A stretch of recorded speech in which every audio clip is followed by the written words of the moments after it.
Hello everyone, आप सब कैसे हैं।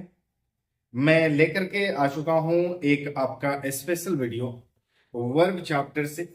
और यह चैप्टर आप सभी के लिए जो स्टूडेंट स्कूल में पढ़ रहे हो, कॉलेज में पढ़ रहे हो, या जो कंपटीशन की तैयारी कर रहे हो, यह चैप्टर इतना इजी होने वाला है कि सभी स्टूडेंट जिस तक यह वीडियो पहुंच रहा है, सभी कोई इजी वे में यह चैप्टर को समझ सकता है, बना सकता है। जिस प्रकार से आप थंबनेल देख रहे हैं कि वर्ब और वर्ब में आपका मेन वर्ब और यहाँ हेल्पिंग वर्ब, तो मेन वर्ब में कितने टाइप है, हेल्पिंग वर्ब में कितने टाइप है, यह सभी वीडियो में मेरे साथ बने रहे।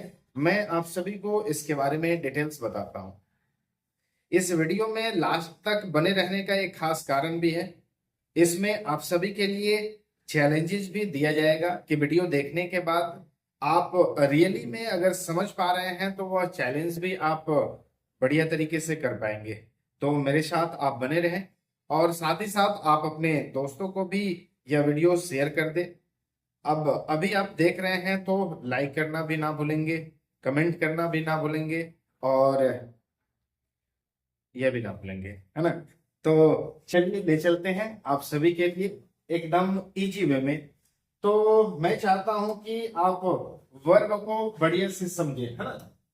ये रहा आपका वर्ब चैप्टर और ये रहा आपका पहला पेज, है ना, कि वर्ब क्या है। तो इसमें जानने वाले हैं, सिंपल समझो, यह डेफिनेशन समझ लेंगे। यहाँ पे वर्ब का अर्थ समझो। वर्ब का अर्थ क्या लिखा हुआ है? क्रिया।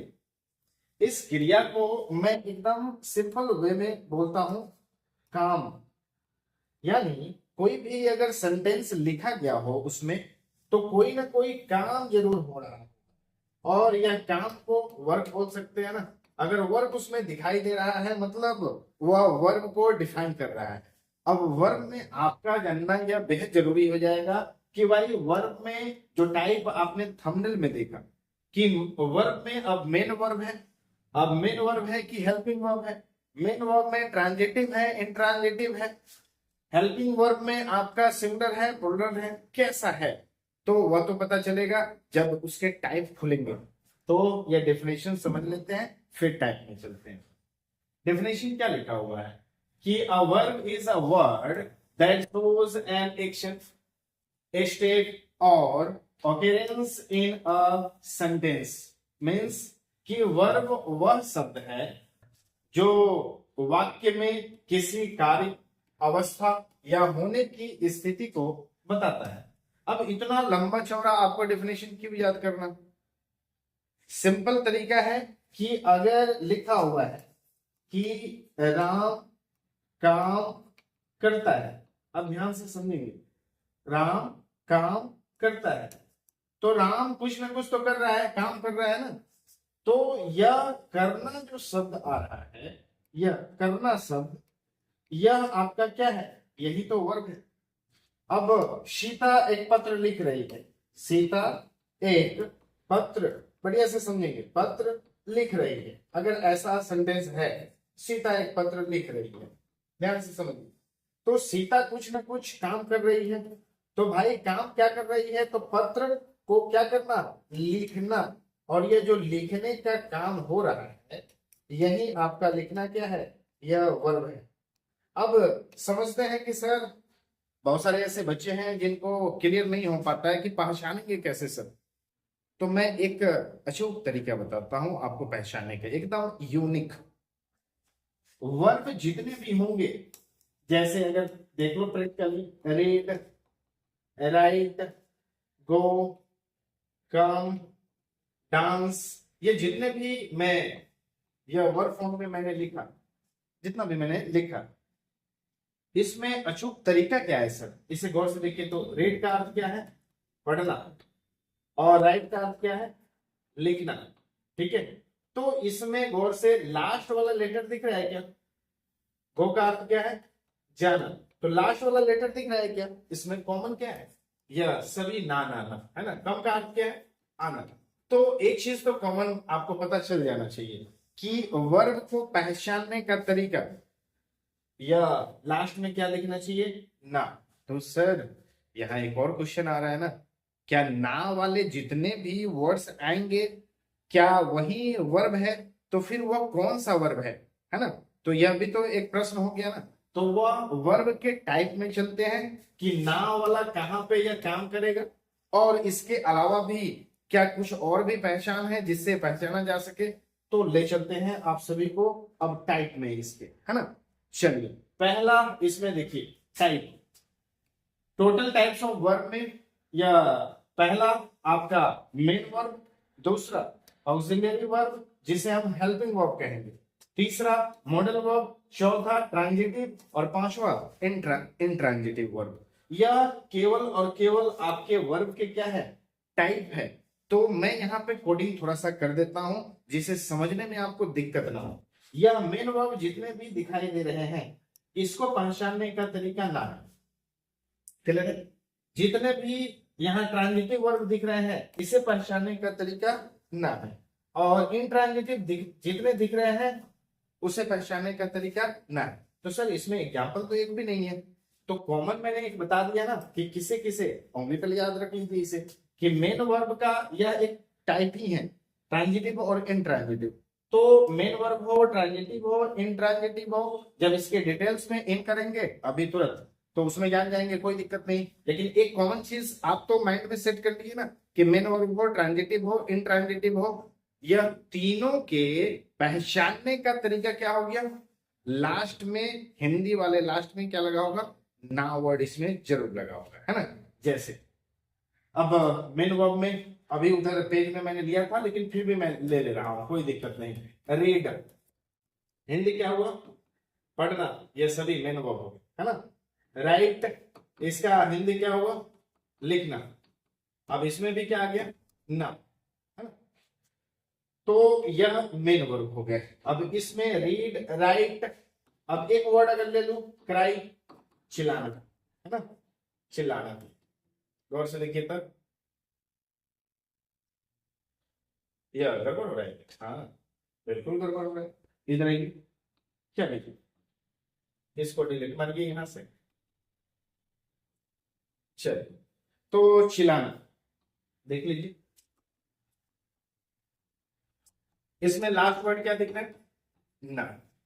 तो अब यह थोड़ा सा सस्पेंस आपके बीच रहा कि सर ट्रांजिटिव, इंट्रांजिटिव और मेन वर्ब इसको कैसे पहचानेंगे। थोड़ा सा वक्त मेरे साथ व्यतीत कीजिए, या तीनों को अलग अलग करके डिफाइन करके मैं बताता हूं। सबको बताने के लिए इजी एग्जाम्पल रखे गए हैं ताकि आप बेहतर तरीके से समझ पाए, है ना। आइए तो यह 5 प्रकार के, अब एक एक इंडिविजुअल जो है समझते हैं। तो पहला समझते हैं इसमें मेन वर्ब के बारे में, है ना। ये रहा आपका पहला मेन वर्ब, मुख्य क्रिया। तो जो वाक्य में मुख्य कार्य बताती है उसे हम क्या बोलेंगे, मेन वर्ब बोलेंगे। अब जैसे आ गया ईट, अब ईट को देख लीजिए तो खाना आ गया ना। सर राइट लिखना, ना प्ले खेलना, ना रन दौड़ना, ना रीड पढ़ना, ना सिंग गाना, ना कुक भोजन बनाना, ना ड्रिंक पीना, ना। तो यह मेन वर्ब को भी पहचानने का यूनिक तरीका कि आपके ना वाले फॉर्म दिखाई दे देने चाहिए। तो सर कभी कभी ऐसा भी होता है कि नाउन भी आ जाता है जिसका हिंदी, जैसे पढ़ाने के क्रम में मैं बच्चों को बताता भी हूँ कि एक बच्चे ने पूछ भी लिया कि सर चना, तो इसमें भी तो ना आ गया सर। तो आप ये ध्यान दें, चना को हम लोग क्या कर सकते हैं, देख सकते हैं, और जितने भी दिखाई देंगे क्या है, वह नाउन है। तो यह नाउन सेंस में है, ध्यान रखेंगे, है ना। चलिए यह राइट जो अपने आप में लिखना है, जब तक कोई चीज लिखेंगे नहीं तब तक यह लिखना वर्ड नहीं देख सकते ना। जैसे पत्र लिख रहे हैं तो पत्र का अपना एक जो भी सीरीज है, जो भी उसमें चीजें डाटा लिखना है, तो वो चीजें बारीकी से आप देख सकते हैं, है ना। वर्क को केवल और केवल जो है वो बता सकता है कि हाँ कहाँ पे काम हो रहा है, क्लियर है। आइए एग्जाम्पल के माध्यम से समझते हैं। पहला एग्जाम्पल इसमें दिया हुआ है कि आई ईट फूड, हिंदी है कि मैं खाना खाता हूं। चैलेंजेस आने वाले हैं, तो थोड़ा सा मैं चाहता हूँ कि यहाँ पे डिटेल्स चलूं ताकि दिक्कत ना हो सकता है थोड़ा सा ये वीडियो लंबा हो, बने रहे मेरे साथ, पूरा क्लियर करते हुए चलो, ठीक है। आइए, तो आई इट फूड। अब यहाँ पे क्लियर कर दूं कि आई जो है, ध्यान से समझिए, आई जो है जिस स्ट्रक्चर के यहाँ यूज किया गया है, या सिंगुलर फॉर्म में नहीं है, यह प्लुरल फॉर्म में है। आई प्लुरल फॉर्म में है। किस फॉर्म में है? प्लुरल फॉर्म में है। और यह दे भी है, यह भी प्लुरल फॉर्म में है। तो मैं थोड़ा सा माइंड में कुछ चीजें आपके अटकाना चाह रहा हूं कि यह चीजें ध्यान रहे। वी क्या है? यह भी प्लुरल फॉर्म में है। और ध्यान रहे, प्लुरल फॉर्म के साथ जहां भी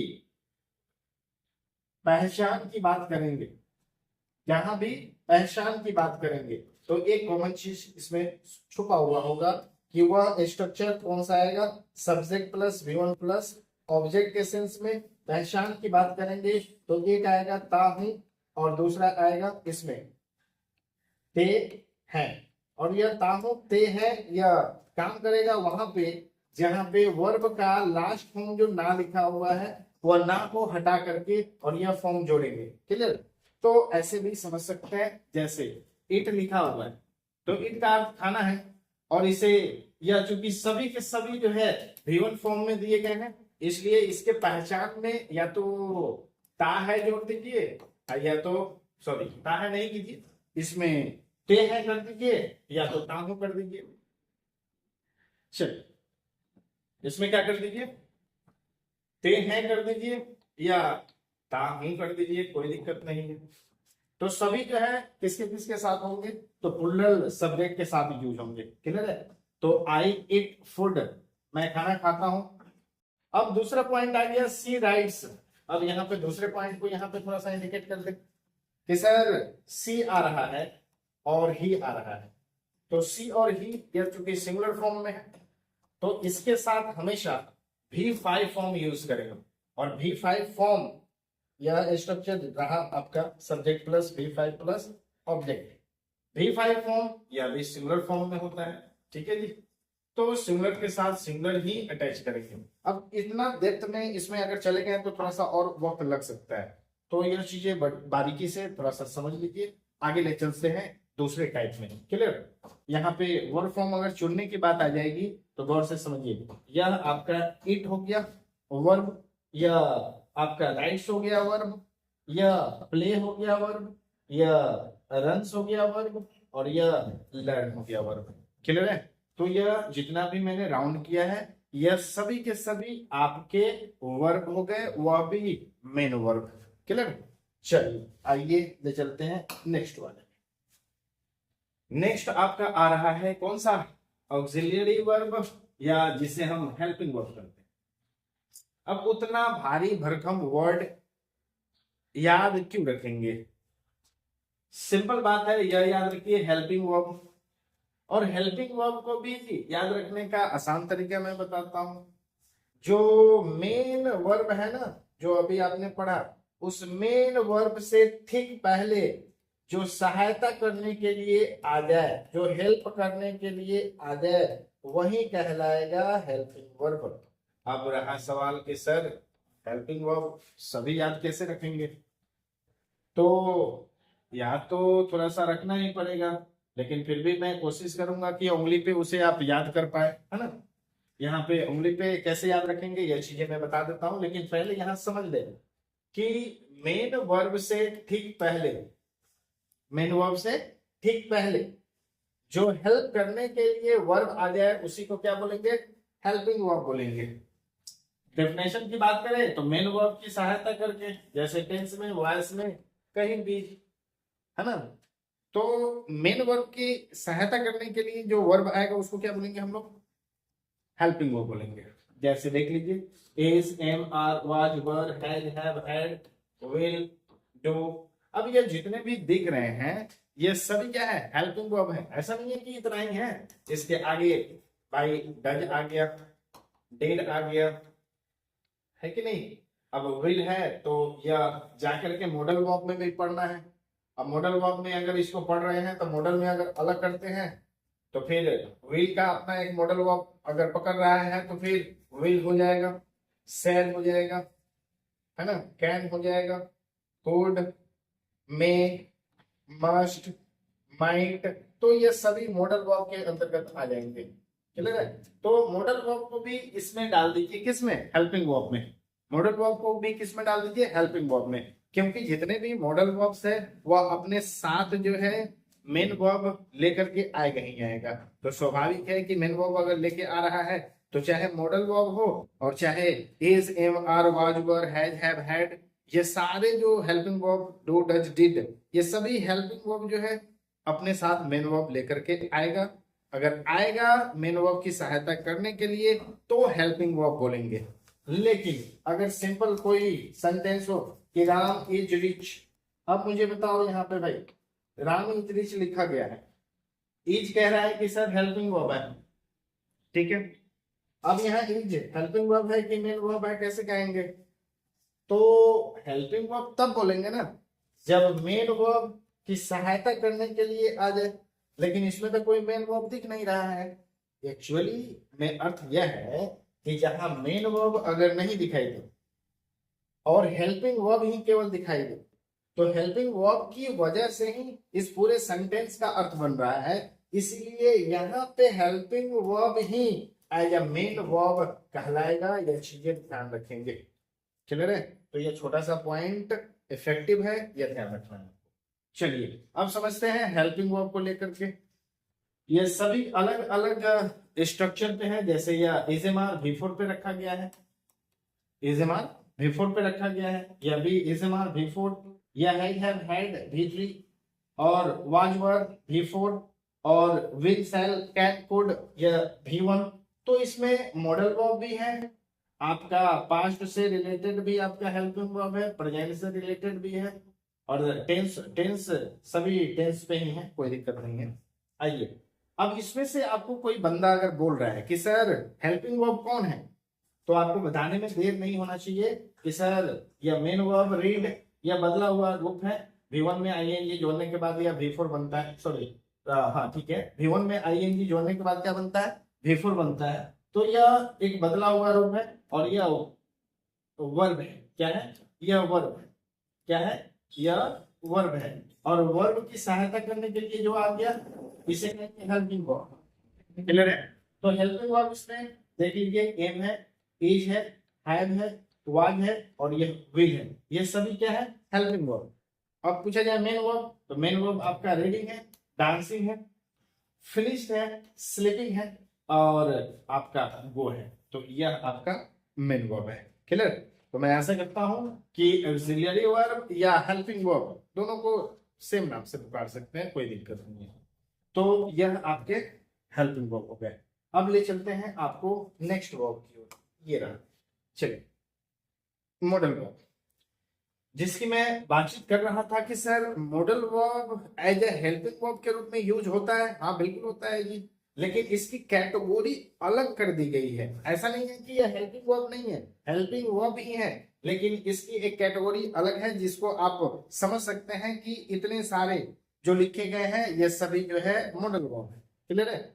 मॉडल वर्ब ये सभी सहायता करने के लिए ही आएंगे, कोई दिक्कत नहीं है। लेकिन उसकी अपनी एक खासियत है कि जहां भी मॉडल वर्ब यूज किया जाएगा क्षमता को बताएगा। जैसे अगर कह रहा है कोई कि I can lift this box, I can lift this box. अब इसके बारे में देखिए, तो I can lift this box, इसके बारे में सोचिए कि मैं इस बक्से को उठा सकता हूं। अब यहां उठाने की बात आ रहा है, तो उठाने की अगर बात आ रहा है तो इसमें कहीं ना कहीं कैपेसिटी की बात आ रहा है, कैपेसिटी की बात आ रहा है। और कैपेसिटी का अर्थ ही होता है क्या? क्षमता। क्या अर्थ होता है? क्षमता। अब क्षमता की अगर बात हो रहा है तो स्वाभाविक है ये सारे मॉडल वर्ब्स का अपना एक क्वालिटी है जिसमें क्षमता बताएगा, अनुमति बताएगा, सदा, आवश्यकता, संभावना, है कि नहीं? ये सारी क्वालिटी मॉडल वर्ब्स। इसे पहचानने के लिए यह रहा आपका कैन और इसी का पास्ट फॉर्म कुड, यह रहा मी, इसी का पास्ट फॉर्म माइट, यह रहा शुड। अब शुड का सेल फॉर्म यहां देख लीजिए, सेल का पास्ट फॉर्म शुड। मस्ट, या मस्ट आपका मॉडल वर्ब विल का एक पास्ट फॉर्म वुड, हाँ यहाँ पे है, देखिए वुड, क्लियर है, वुड। शैल भी दिया हुआ है, कोई दिक्कत नहीं। ऑट के साथ टू जोड़ दीजिएगा, और टू होता है ना, इसे छोड़ करके नहीं चल सकता। तो ये सभी के सभी क्या है, मॉडल वर्ब है, एज ए हेल्पिंग वर्ब में यूज किए जाएंगे, लेकिन उसका अपना एक अर्थ होगा, क्या, क्षमता, अनुमति, सलाह या संभावना, ये सभी को बताने के लिए, क्लियर है। जैसे यहाँ पे अब जो एग्जाम्पल आ रहे हैं, इसे देखिए, तो इसमें आपसे पूछा जाए कि भाई मॉडल वर्ब कौन है, मेन वर्ब कौन है, तो गौर से देखिए, तो ये कैन आपका मॉडल वर्ब हो गया, और स्विम आपका मेन वर्ब हो गया, शुड आपका मॉडल वर्ब हो गया, और स्टडी आपका मेन वर्ब हो गया, मे आपका मॉडल वर्ब, कम आपका main verb, must modal verb, और ओबे या मेन वर्ब, कुड आपका मॉडल वर्ब, और हेल्प या मेन वर्ब। तो आपने इसमें कुछ नोटिस किया कि सब में मेन वर्ब है, सब में मेन वर्ब है, और मेन वर्ब की सहायता करने के लिए कौन आ गया, हेल्पिंग वर्ब। जब भी मेन वर्ब से पहले कोई भी वर्ब लिखा हुआ दिखाई दे, मतलब साफ है कि मेन वर्ब की सहायता करने वाला वर्ब आ गया, हेल्पिंग वर्ब हो गया। अब हेल्पिंग वर्ब को कैटेगराइज कर लिए, तो एक हेल्पिंग वर्ब अलग हो गया, और एक मॉडल वर्ब को वहीं में अलग कर दिया गया, क्लियर है। तो यह चीजें जो है एकदम इंडिविजुअल ध्यान रखेंगे, क्लियर। चलिए ले चलते हैं अगले टाइप की ओर, ये रहा, ठीक है। चलिए, तो टाइप नंबर यह आपका 4 है, या काइंड्स बोल लीजिए, ट्रांजिटिव वर्ब। अब यहां पे आकर के थोड़ा सा, जिसे हम शुरुआती दौर में मैंने आपको कहा कि सर यह मेन वर्ब जो है, यह मेन वर्ब का जो टाइप आने वाला है, ट्रांजिटिव और इंट्रांजिटिव, अब इसे समझ लेंगे। हालांकि इस तीनों का पहचानने का तरीका क्या है, नहीं है, तीनों का पहचानने का तरीका क्या है, नहीं है। लेकिन अब इसमें थोड़ा सा अलग कर लेते हैं कि ट्रांजिटिव वर्ब अगर किसी सेंटेंस में आ रहा है तो कैसे पहचानेंगे। तो सिंपल सा है कि जिस भी सेंटेंस में उस वर्ब के साथ अगर कोई भी ऑब्जेक्ट दिखाई दे, यानी जिस क्रिया के साथ कोई भी ऑब्जेक्ट दिखाई दे, तो वहां पे आप समझ जाएंगे कि ट्रांजिटिव वर्ब का यूज हुआ है। और अगर सेंटेंस में ऑब्जेक्ट नहीं दिखाई दे, तो आप समझ लेना कि इंट्रांजिटिव वर्ब उसमें यूज हुआ है, क्लियर है। तो दोनों समझ पा रहे हैं ना, कि ट्रांजिटिव मतलब क्या, कि ऑब्जेक्ट लेकर के आएगा, यानी वह वर्ब में उतनी कैपेसिटी होगी कि बिना ऑब्जेक्ट का वो वर्ब आएगा ही नहीं। और इंट्रांजिटिव में जो अगले टाइप में चलने वाले हैं, उसकी अपनी एक क्वालिटी है कि उसमें कोई भी बिना ऑब्जेक्ट का, है ना, बिना ऑब्जेक्ट का उसमें सेंटेंस हम लोग लिख सकते हैं, कोई दिक्कत नहीं। तो अब देख लीजिए, रीड, अगर मैं बोल रहा हूं कि आई रीड, मैं पढ़ता हूं, तो मन में आपके एक प्रश्न चल रहा होगा, सर आप क्या पढ़ते हैं।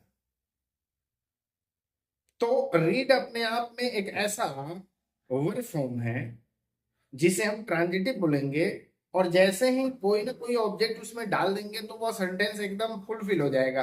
अब उसमें कोई भी प्रश्न चिन्ह आपके माइंड में नहीं आएंगे, क्लियर है। तो ट्रांजिटिव वर्ब में ऑब्जेक्ट का आना बेहद जरूरी है। अगर वह ट्रांजिटिव वर्ब है तो लेकर के आएगा, वो उसकी अपनी एक क्वालिटी है। तो रीड, अब रीड से बना हुआ है, तो रीड अ बुक आ गया भाई, अ बुक, या आपका ऑब्जेक्ट आ गया। अब रहा सवाल कि सर कुछ बच्चे ऐसे भी तो होंगे जिनको लग रहा होगा कि सर आप तो बताते जा रहे हैं लेकिन हम तो नहीं पहचान पा रहे हैं ना कि उसमें ऑब्जेक्ट कौन है, कैसे पहचानेंगे सर। तो ऑब्जेक्ट पहचानने का क्या तरीका है, सिंपल सा है कि वह क्या पढ़ती है या किसे पढ़ती है। तो कहीं कहीं किसे से प्रश्न करेंगे तो आंसर मिल जाएगा, और कहीं कहीं क्या से प्रश्न करेंगे तो आंसर मिल जाएगा, है ना। तो क्या और किसी से आंसर क्वेश्चन करके आप अपने ऑब्जेक्ट का पता कर सकते हैं। जैसे सी रीड्स अ बुक, वह एक किताब पढ़ती है, मैं पूछ रहा हूँ कि वह क्या पढ़ती है, तो एक किताब, तो यह ऑब्जेक्ट हो गया। और जैसे ही ऑब्जेक्ट पता चला, आप तुरंत ही बोल दीजिए सर रीड जो यहाँ पे यूज हो रहा है सेंटेंस में, यह ट्रांजिटिव वर्ब है, क्लियर है, कोई गड़बड़ी, ठीक है। चलिए अब यहाँ लिखा हुआ है कि ही राइट्स अ लेटर, कि वह एक पत्र लिखता है। अब सर वह क्या लिखता है, तो एक पत्र सर, तो एक पत्र ऑब्जेक्ट हो गया, और ऑब्जेक्ट जैसे ही आपको डिफाइन हो गया आप तुरंत बताएं कि सर यहाँ राइट जो फॉर्म लिखा गया है जिसे राइट्स बोल रहे हैं वो तो सब्जेक्ट के अकॉर्डिंग डिपेंड कर रहा है। तो राइट जो वर्ड है या राइट वर्ड वर्ब फॉर्म का कौन सा रूप है सर, तो यह ट्रांजिटिव है, कोई दिक्कत आई। अब यहाँ लिखा है कि आई बाई फ्रूट्स, मैं फल खरीदता हूँ। तो भाई मैं फल अगर खरीदता हूँ, पूछा जाए क्या खरीदते हैं भाई, तो फल, ऑब्जेक्ट मिला, पता चल गया कि बाई सर क्या है, या ट्रांजिटिव वर्ब है। क्लियर। तो इसी प्रकार से आप क्या करेंगे, किसी भी सेंटेंस में क्या और किसे से प्रश्न करके ऑब्जेक्ट पता कर लेंगे, ऑब्जेक्ट पता चल गया मतलब साफ है कि उसमें आने वाला वर्ब फॉर्म कौन सा है, ट्रांजिटिव है। Clear. They watch a movie, वे लोग एक मूवी देखते हैं। क्या देखते हैं, तो मूवी, ऑब्जेक्ट पता चल गया, या वॉच ट्रांजिटिव वर्ब है, या आपको पता चल जाना चाहिए। We play football, play football, हम लोग फुटबॉल खेलते हैं। अब ये फुटबॉल खेलते हैं, क्या खेलते हैं भाई, तो फुटबॉल, ऑब्जेक्ट पता चल गया मतलब साफ है कि प्ले कैसा वर्ब फॉर्म है, तो यह ट्रांजिटिव वर्ब फॉर्म है। क्लियर है। उसी प्रकार से ढेर सारे इसमें वर्ड्स दिए गए हैं, प्ले हो गया, कीप हो गया, क्लीन हो गया, ओपन हो गया, सी हो गया, मेक हो गया, यह सभी वर्ड्स, इसके अलावा हजारों ऐसे वर्ड्स हैं जो आपके ट्रांजिटिव वर्ब फॉर्म की तरह काम करते हैं। ले चलते हैं आप सभी के लिए आपका अगला वर्ब फॉर्म, और वह है इंट्रांजिटिव, है ना। चलिए, तो इंट्रांजिटिव वर्ब किसे कहेंगे, तो भाई सिंपल, या इसका हिंदी नेम है ना अकर्मक क्रिया। तो इंट्रांजिटिव किसे कहेंगे जी, जिसमें ऑब्जेक्ट नहीं हो। एक वर्ड में अगर कहा जाए तो ऑब्जेक्ट नहीं हो, तो जिस सेंटेंस में केवल वर्ब फॉर्म ही आकर के सेंटेंस को फुलफिल कर दे, किसी ऑब्जेक्ट की उसमें आवश्यकता पड़े ही नहीं, तो वैसे वर्ब फॉर्म जो अकेले आकर के पूरे सेंटेंस को कंप्लीट कर ले, तो वह आपका इंट्रांजिटिव वर्ब फॉर्म्स रहेगा। क्लियर है। जैसे एग्जांपल में देखिए, स्लिप, अब स्लिप, ही स्लिप्स, वह सोता है। इसमें ऐसा तो नहीं है कि ऑब्जेक्ट वह क्या सोता है, किसे सोता है, ऐसा कुछ ऑब्जेक्ट यहाँ मिलेगा नहीं, क्योंकि ऑब्जेक्ट का इसमें अपने साथ लेकर आएगा नहीं स्लिप। इसलिए जब पता चल जाए कि इसमें कोई ऑब्जेक्ट है ही नहीं, तो इसमें आपका वर्ब फॉर्म किस फॉर्म में रहेगा, इंट्रांजिटिव में। क्लियर है। अब द बेबी क्राइज, अब बच्चा रोता है, चिल्लाता है। अगर ऐसा सेंटेंस है, क्या करता है, तो चिल्लाता है। किसे चिल्लाता है, क्या चिल्लाता है, कोई आंसर नहीं मिलेगा, क्योंकि ऑब्जेक्ट इसमें है ही नहीं, केवल और केवल वर्ब फॉर्म है। तो वर्ब फॉर्म केवल आ रहा है, ऑब्जेक्ट नहीं आ रहा है, तो इंट्रांजिटिव। सी लाफ्स, ये लाफ्स भी इंट्रांजिटिव, क्योंकि ऑब्जेक्ट नहीं। द सन राइजेस, सूर्य निकलता है, उगता है। अब राइजेज भी कैसा फॉर्म में है, या इंट्रांजिटिव फॉर्म में है। तो मेरे भाई एक चीज तो क्लियर हो जाना चाहिए आप सभी को कि सर वर्ब में जो हम लोग आज पढ़े हैं, एक पढ़ा हम लोगों ने मेन वर्ब के बारे में, लेकिन मेन वर्ब में आपका ट्रांजिटिव इंट्रांजिटिव दोनों इंटरनली इंक्लूड है, लेकिन अलग से आपको बताया गया कि ताकि आप दोनों में अंतर समझ पाए। आपका हेल्पिंग वर्ब में भी मॉडल वर्ब आपका इंक्लूड है, लेकिन आपको अलग से उसको इसलिए बताया गया क्योंकि सबको कैटेगराइज करके रखा गया है ना वर्ब फॉर्म में कि किसे क्या क्या बोलेंगे। तो कुल मिलाकर के हम लोगों ने 5 पढ़ा है ना, मेन वर्ब पढ़ा, हेल्पिंग वर्ब पढ़ा, मॉडल वर्ब पढ़ा, ट्रांजिटिव वर्ब पढ़ा, और इंट्रांजिटिव वर्ब पढ़ा। यह 5 प्रकार हम लोगों ने पढ़ा। आप सभी के लिए मैं यह चैलेंज जो कि नेक्स्ट पेज पे आ रहा है आप सभी के लिए, अगर यह सभी चीज आप समझ चुके हैं बेहतर तरीके से, तो वीडियो जैसे ही यह दिखे आपको चैलेंज वाली, तुरंत टाइप पर करके आप कमेंट बॉक्स में लिख दीजिए कि आपका इसमें से आंसर क्या है। तो चैलेंज में क्या मिलने वाला है देखिए, तो लिखा हुआ है आइडेंटिफाई द वर्ब, अब इसमें आपको वर्ब चुनना है। मैं कुछ भी अंडरलाइन नहीं करने वाला हूं, मैं थोड़ा सा पीछे हट जा रहा हूं, देख लीजिए आप सभी। इसमें से क्या करना है, वर्ब फॉर्म चुनना है, और इसमें वर्ब फॉर्म चुन करके केवल वर्ब फॉर्म कमेंट में लिख करके भेज दीजिए। मुझे पता चल जाएगा कि आप पहचान पा रहे हैं। एक और चैलेंज आप सभी के लिए, ये रहा दूसरा, देख लीजिए। इसमें फिल इन द ब्लैंक्स। जिसे समझने में दिक्कत हो रहा है, बनाने में इसे दिक्कत हो रहा है, थोड़ा सा मेन वर्ब जहां पे मैंने बताया है वहां पे जाकर के वीडियो को थोड़ा सा जाकर के जरूर देखें। इसमें से चुनने में आसान हो जाएगा कि सी के साथ यह जो फिल इन द ब्लैंक्स आ रहे हैं, अब राइट आएगा कि राइट आएगा, या आपके ऊपर छोड़ता हूं। वी के साथ हैज होगा या हैव होगा, यह भी आपके ऊपर छोड़ता हूं, है ना। ही के साथ कैन होगा या कुड होगा, यह भी आपके। तो हेल्पिंग वर्ब नंबर वाइज लिखें कमेंट बॉक्स में जाकर के कि आप अच्छे से समझ पा रहे हैं, चैलेंज को फुलफिल कर पा रहे हैं। तो मित्र लोग, एक चीज, आप सभी वीडियो देख रहे हैं तो अपने दोस्तों तक इसे शेयर जरूर करेंगे, लाइक सब्सक्राइब जरूर करेंगे। मिलते हैं फिर एक नई वीडियो में, तब तक के लिए आप सभी को ही रखें अपना ध्यान, पढ़ते रहे, हमेशा आगे बढ़ते रहे।